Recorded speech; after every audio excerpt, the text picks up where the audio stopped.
Rainy Day number 2. This one about Hilary Mantel, Mirror in the Light.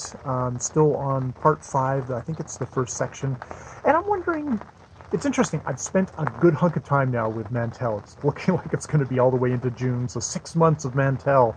And you start kind of seeing little patterns. The two patterns that came up to me today are Cromwell got sick again, which, is something that happens. But, at this point, it's not like, oh my God, is Cromwell going to be okay? It's like, oh boy, Mantell gets to do another fun hallucination thing where Thomas More or George Boleyn will come crawling out of the behind the stone somewhere and look at them glumly or have things to say. And I mean, he's good at that. And I mean, it does kind of scoop. You get a little bit further into Henry. There's a bit here where Henry's like, oh, he just uses up people, and he ends up getting fatter and fatter, and they're all dried up husks, which I guess is good. But it's definitely like, oh, okay, Mantell's gonna do that again, kind of thing. She does it really well, but it's like you can tell.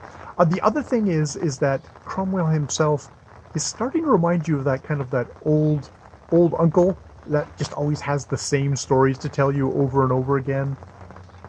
Again, we go back to when I was a boy, I found these coins in a river, and all the faces were worn off them. And we go back to that again. I mean, and which has got a certain kind of psychological realism to it. Of this is Cromwell. People go back to the same little core things. It's the burning of the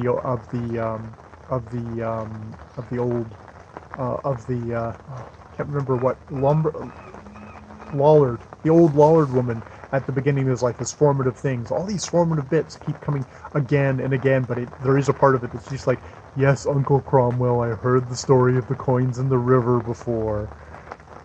I mean, there is a beautiful image of, thinks of the coins with one good eye, one kind of faded eye, still staring up, looking up into the hazy light through the river, which is, it's the mirror in the light again, I guess.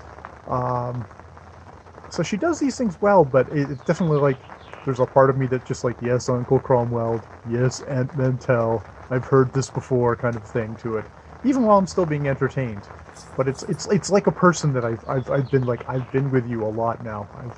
I've sat with you a lot, and no matter how fascinating of a person you are, maybe this is a sign that I should just pick up my Burroughs, which of course I'm now reading all the Barsoom novels, so I'm gonna probably get sick of Burroughs and his silly pulp adventures. Though those are much shorter and much less reaching, I guess. They're just going for adventure. But I guess we'll see how I am on book 11 of the Barsoom series, when he's probably will have outlasted his welcome there too. So yeah, that's books are people, and sometimes you can want to take a break from a person and get back to them again. Yeah, so that's where I'm at.